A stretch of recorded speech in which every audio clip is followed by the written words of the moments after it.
Hello, Cascadia In-Swinger fans. I'm Eddie Smith with my co-host, John Floresca, and it's happened 6 straight years of a Cascadia team in the MLS Cup Finals. I don't know how the Sounders pulled this one out, but they did. They were able to finish this one in extra time, beating Minnesota United 3-2. John, I know you were watching this match. What did you think? This was wild. Absolutely insane.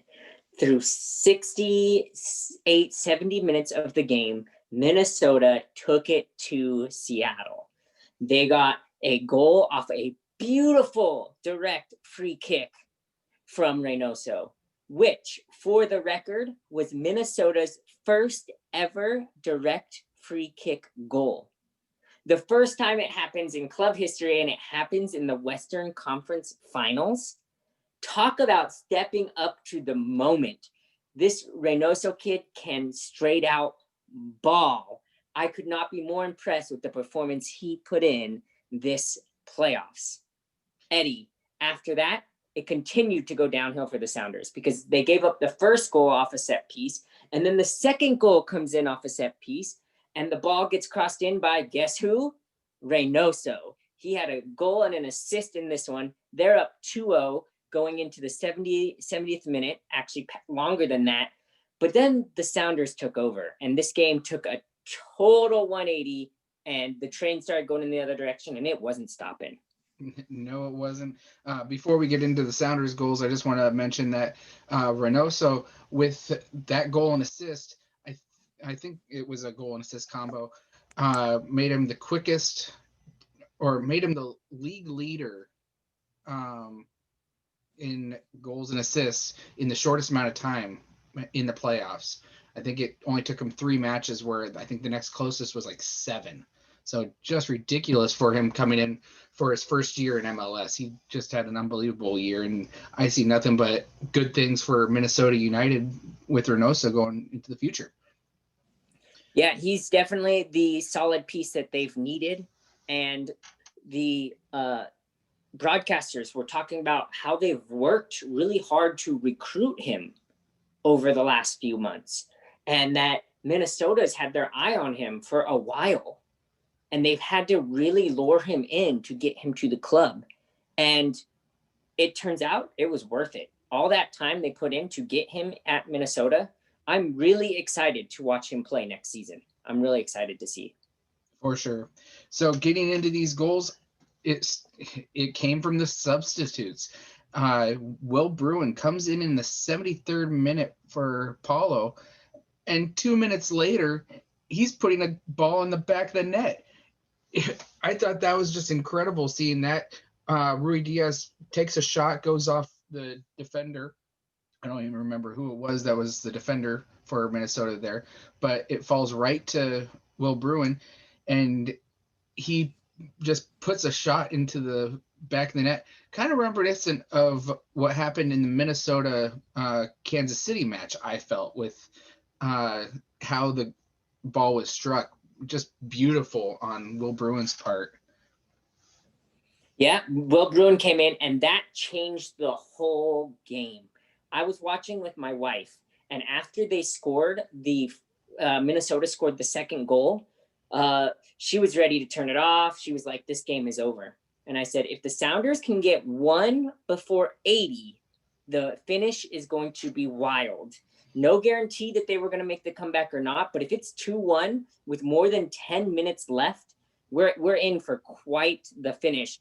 And I could not have been more right, because they got that goal in the 75th minute, and then they threw the kitchen sink, right? They had no other option. It wasn't working. There was a PK shout for Christian Roldan. We'll probably discuss that more later. But then in the 89th minute, another corner kick comes in from Ladero, and the ball just happens to fall at Rui Diaz's feet on the back post, unmarked. I don't know how, if you're Minnesota, you leave one of the best goal scorers in the playoffs unmarked in the 89th minute. But when you do, you're going to pay the price. Yeah, for sure. And then right after that, Svensson, who had just come on in the 77th minute, he ends up getting the ball to his feet in the third minute of added time, and he was able to put the ball away to get the game winner. And Yeah. it was so incredible that you could. I don't know if it was on the field or if it was in the broadcast booth, but someone was screaming, and it was just unbelievable to hear. It was the largest playoff comeback, I think they were saying, since 2002. 2002. It was the first 2-0 deficit playoff comeback since 2002. So it's been 18 years since that has happened. The Sounders come out with a 3-2 victory. I have to tip my hat to Minnesota for making this game as good as it was. They had no business being only fourth year in the league, missing pieces. They don't have the defender of the year on the field. Look, they went into Seattle. They went on the road against a very tough Seattle team and took them to the wire. I know Minnesota and their fans are really upset. They're really bummed out. They gave up a 2-0 lead, and rightfully so. When it's that close, when it's on your fingertips, it's right there. You can taste it. And then to blow it, there's disappointment. But going forward, if they can get Ike Opara on the field next year, keep the core of this team back for next year, we could see Minnesota back in the Western Conference Finals next year. Oh, for sure. Something I kind of took away from this match was I felt like Minnesota took a page from Dallas's playbook from the last match that Seattle had versus Dallas, because I felt like the match was played exactly the same way, where they were very much defensive versus Seattle to make sure that Seattle couldn't do anything. And Seattle couldn't do anything for 75 minutes. They played unbelievable soccer for that long, and it was just Seattle breaking them down. And that leads me into my question for you, John. In an interview with the head coach for Minnesota after the match, he said, "I'm not making any excuses for the loss." But then he goes into an excuse of saying we had tired legs because we had 2 days less rest than Seattle. And he was talking about how he wanted in the future for MLS to take a look at this and make it so teams are playing more evenly, maybe not on the same day, but at least the day after. What do you think about tired legs for Minnesota? I agree with him in regards to the fact that the scheduling does need to get better. I don't think that was the reason for the loss. You have a 2-0 lead. It doesn't matter how tired your legs are. You should find a way to hold a 2-0 lead in the 75th minute. You have 5 subs. That it's a rule since COVID happened that teams have been granted 5 subs. He only used 2. You could say 3. I think he used a third one at the very end of the game. Nope. No. He did. It was right after the third goal. He used a third one at the very end of the game. So really, he only used 2 of his subs. So if tired legs were an excuse, use your subs, man. And I know Extra Time Radio said, well, I was listening to their podcast, they were talking about the same thing.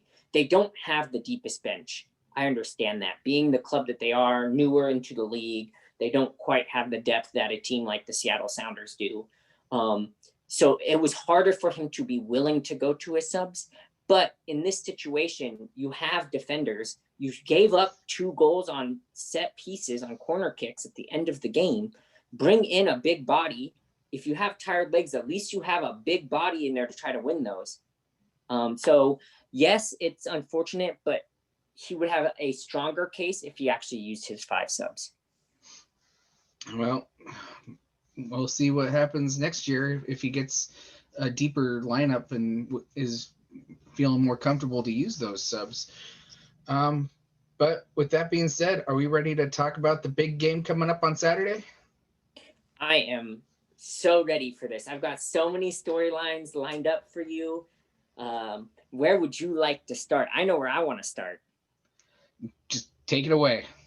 I want to start with Caleb Porter. Caleb freaking Porter of the Columbus Crew, old Portland Timbers coach. Brian Schmetzer used to, I don't know if he still does, used to keep a picture of Caleb Porter on his desk from when he beat the Sounders in the playoffs. That's a huge rivalry in and of itself. That was back when he was with Portland. Since he's left Portland, I don't know if Schmetzer still has that portrait. I doubt it because he's no longer with the Timbers. But you know that there's still a fire there. You know that there's still a rivalry there. So it's going to be really exciting to see how that plays out. These two coaches know each other very, very well. I almost feel like this match kind of brings this whole 6 years straight of Cascadia teams in the MLS Cup, kind of brings it full circle, because it all started with Portland facing Columbus in Columbus. And it's now Seattle facing Columbus in Columbus. And it's just, I think it's perfect on how this is turned out.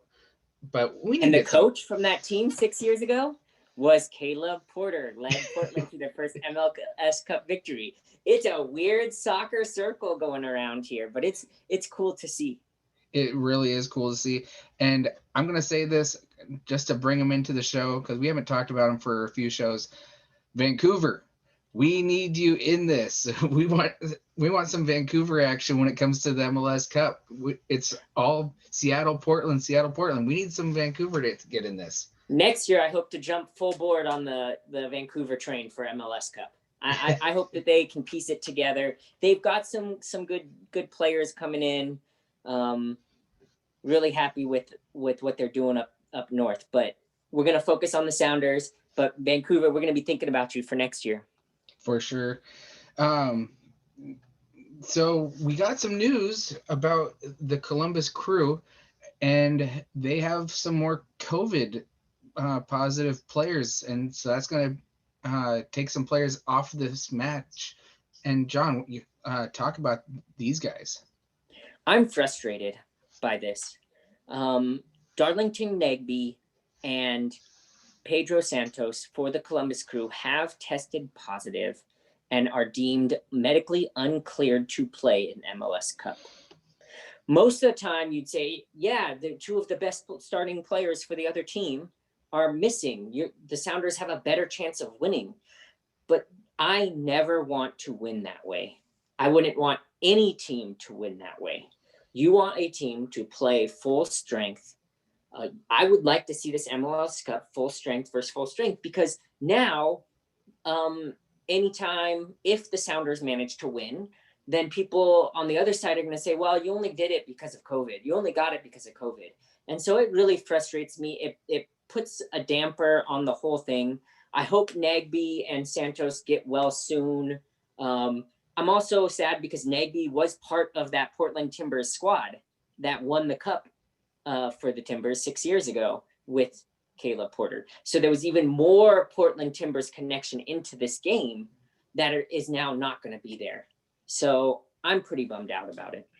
Yeah, I would have loved to have seen that little rivalry, even if it's not Portland anymore. It's still players that played for Portland who know the rivalry, who still, I guarantee, feel that rivalry. And not that Portland needs any more rooting interest for Columbus. You already know that the whole Portland Timbers fan base and Whitecaps fan base for that cause, they're all going to be supporting Columbus because of this cast. In the last match, Vancouver, they showed I think it was a tweet by Vancouver wanting Minnesota to be playing Wonderwall. So yeah, that's obvious. So you know they're going to be supporting Columbus. I don't know if it's easier or harder for them because Caleb Porter's on the squad. I know that some of Portland did not like the way that separation happened. A lot of Portland would have loved Caleb Porter to stay. Kind of a gray area. Caleb Porter now says they left on good terms, but I still think they kind of left kind of fishy. I do know that Portland has no choice but to root for him. So whether you thought that the separation between Porter and the Timbers was good or bad, they are going to root for him. I know for a fact that Timbers fans love Darlington Nagbe. And I know that they would find it very, very easy to cheer on Nagbe against the Sounders, which makes it even more painful for me knowing that those Timbers fans don't get to cheer him on in this game. Yeah, and that there was no ill will towards Nagbe when the only reason why he left Portland was because he wanted to go back home. He was an Akron product, and he just wanted to go back to Ohio, where he's from. Well, he went to Atlanta first, and that was cool. He got to go to that club. So he actually won. He's won MLS Cup twice now. For those of you keeping count, he won it with the Timbers and with Atlanta. If Columbus manages to beat the Sounders, he would have 3. That's a great career for Darlington Nagbe. Thank you, because I completely forgot about his career in Atlanta. I follow Nagbe because I'm a huge fan and supporter of his ever since he was with Portland. I wish he would have got more run at the U.S. national team level. Unfortunately, he just didn't perform as well on the national team platform. But he's definitely made a name for himself in MLS. As you saw he had goal of the year this year. He had goal of the year a few years back with Portland. So the guy can ball. Really unfortunate we're not going to be seeing him. Well, he might get another chance at the U.S. national team. I mean, he could have been called up for this last one possibly, but with Columbus being in the final, he was not going to get called up. They're going to call up players who aren't in a playoff right now. Unfortunately, I think his window has passed, and I don't think he fits Berhalter's system. So I don't think we'll see him on the national team anymore, but I could be wrong. Yeah, we'll just have to see for the future. Some other things I wanted to point out in this match that I think are very interesting is this is the last match at Columbus's current stadium. Wrong. I did some research. They're going to have a couple games next season there. Are they? They are going to have a couple games next season. I can't remember why, but I know that it was brought up previously and it got corrected. There will be. I can't tell you all the sources, all the information yet because next year is still up in the air. But from what I've heard, that there may be 1 or 2 more games at that stadium next year. Okay, well, the new stadium isn't set to open, I think, until June next season. So it does make sense for them to play a couple games at McFree Stadium. But that being said, for Portland, they went on a couple month streak of just nothing but road games while they waited for their stadium to get finished up. So it wouldn't surprise me if MLS sent Columbus on the road until their stadium was built. But well, with that being said, I guess it won't be closing out the stadium, but it will be. They are ceremoniously calling it the end of an era because that stadium, and it represents so much because Columbus Crew are part of the original MLS teams. Mm-hmm. And so everywhere I'm reading, they're talking about how this matchup just feels so right for the 25th season because you have an original versus a team in Seattle that's really evolved the league, and that both of these teams are playing really well. Neither of them are a fluke team into the playoffs. Neither of them just got hot at the right time. Both of these teams, if you said 2 months ago, 3 months ago, even at the start of the season, Sounders versus Columbus Crew, you could say, okay, yeah, I see that happening. And so that's what's really cool about this MLS Cup. Yeah, no matter what, no matter how this match goes, I think it's going to be incredible.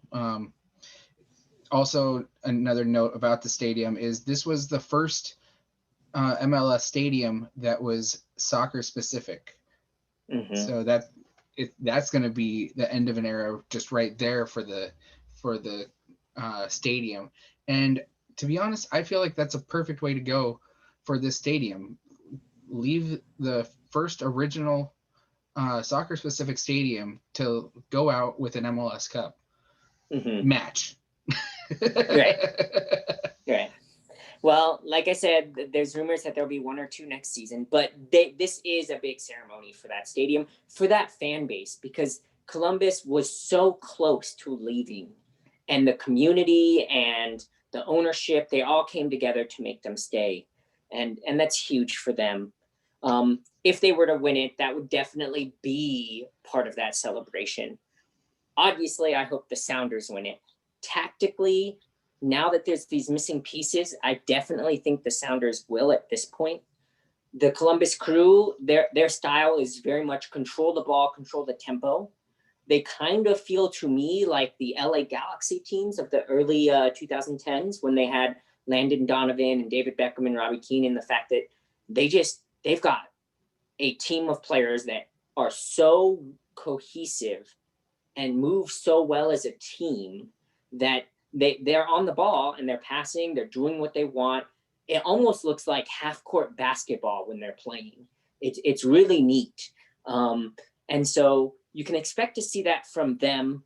The thing with the Sounders is that they have just so many pieces that can do things. They have so many ways that they can score. I think that's going to overwhelm the Columbus Crew, even more so that they don't have their defensive midfielder in Darlington Nagbe. So with that being said, if you look at the records between the two teams, it's actually pretty even. Seattle has, for the overall series, 6 wins, 4 losses, and 5 draws versus Columbus. The last 3 matches, Seattle's gone unbeaten versus Columbus. They tied in Seattle 3 years ago, and then Seattle ended up winning 2-1 in Columbus, and then last season they ended up drawing 1-1 in Seattle. Start of this season. That was early this season. Yeah, that was this season. I forget. Yeah, it's that been was so one long. of the few games before the COVID shutdown. Yeah, it's been so long. Yeah, it feels like an eternity ago when these two teams faced.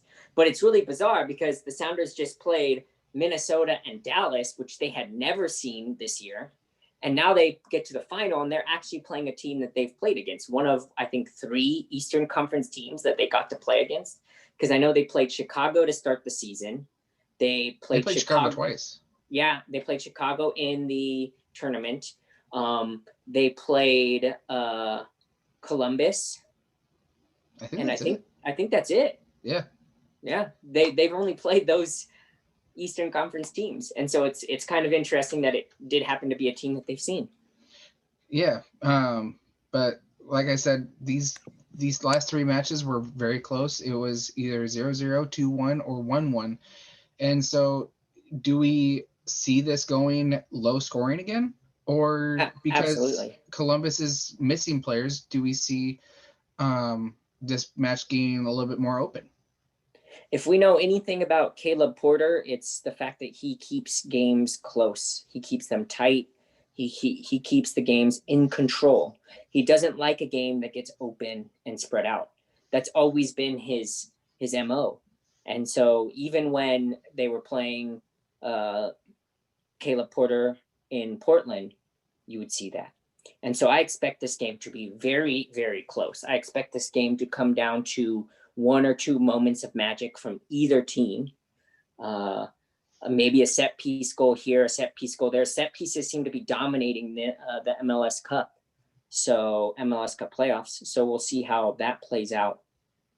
And everything just brings me back to the fact that Nagbe's out. And that just really puts a damper on Columbus's chances of winning this game. Well, you talking about Caleb Porter liking to keep things close.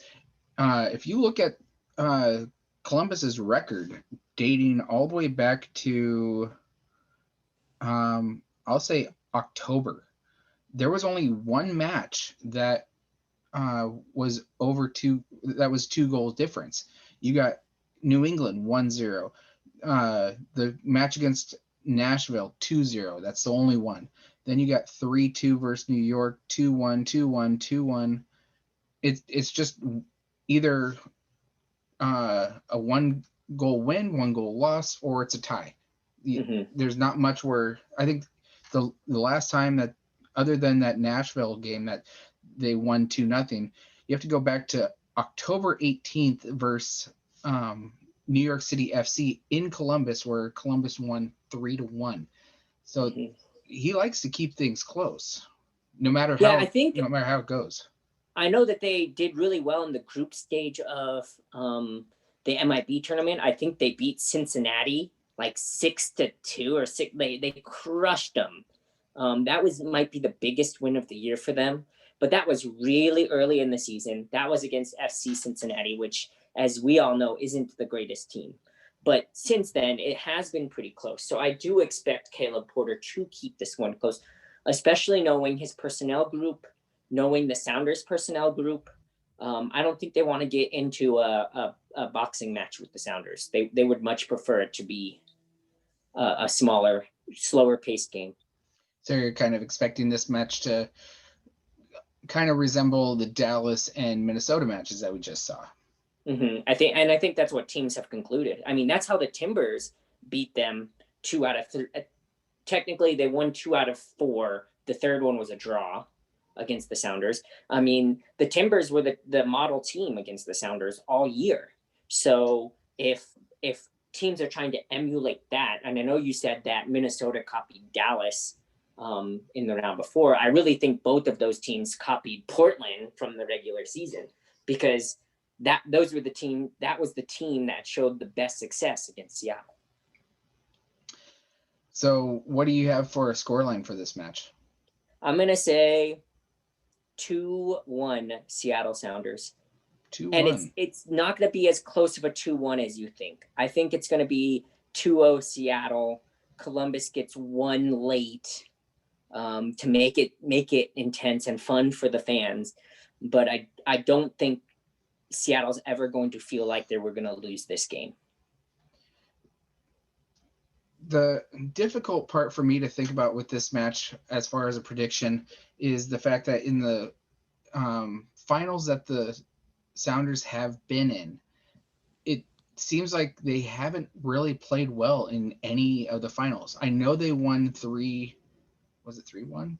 It's been so long. Yeah, they won 3-1 against Toronto last year. Yeah, so 3-1 last year. It was 3-0 until Toronto scored that late goal. But it took a while for Seattle to really get into the groove. It was all second half. And so it is a matter of, yes, this team has experience in the MLS Cup Finals, but this team also has shown that they have issues in the MLS Cup Finals. And will they calm down those issues in time to make sure that they get the victory, or will Columbus capitalize on that? Because I'm not completely confident that Seattle is going to come out just firing on all cylinders. I'm kind of thinking that the last couple matches they've kind of been a hurting body and kind of squeaked out these victories, getting to the finals. And the broadcast in the last match, they talked about that, where you can't play like this against Columbus in the finals. And so I'm a little concerned for that. And for that reason, I can see this being a 1-1 game for quite a bit of the match. But ultimately, with the pieces that Columbus is missing, I have to agree with you that I think it's going to be a 2-1 victory, but I do think it's going to be a close 2-1 victory. Yeah, my scoreline was vastly different with Nagbe in the game. I actually had this one going to extra time, possibly even PKs. But I just think Seattle is going to take advantage of that fact. I mean, both teams play a 4-2-3-1 lineup, with the 2 being the stronghold. Nagbe and Artur and Roldan and Svensson or Joe Paulo, they actually have 3 that can play that position. You're missing one of those 2 big pieces, and you've seen it in the past. When that player goes down, you're in trouble. When Seattle had Ozzie Alonso, if Ozzie missed games, you were in trouble. When Portland Timbers, Diego Chara, look at the Timbers record with Diego Chara not on the field, it's horrendous. So you take out that one of those 2 key pieces in that defensive midfield, and your team's gonna struggle. It's gonna ruin a lot of the game. I don't know who exactly will fill that role. They may move some pieces around. There's talks of maybe Hector Jimenez being in there, Mokhtar. Just depends on which route Caleb Porter decides to go. But if this game is close late into the match, I'm going to throw this monkey wrench in at you. The Columbus Crew have another Portland Timbers player, ex-Portland Timbers player on their roster who loves to score against the Sounders. Fernando Adi is on the Crew lineup. And I don't know how many times he's scored against Seattle, but I know it's a lot.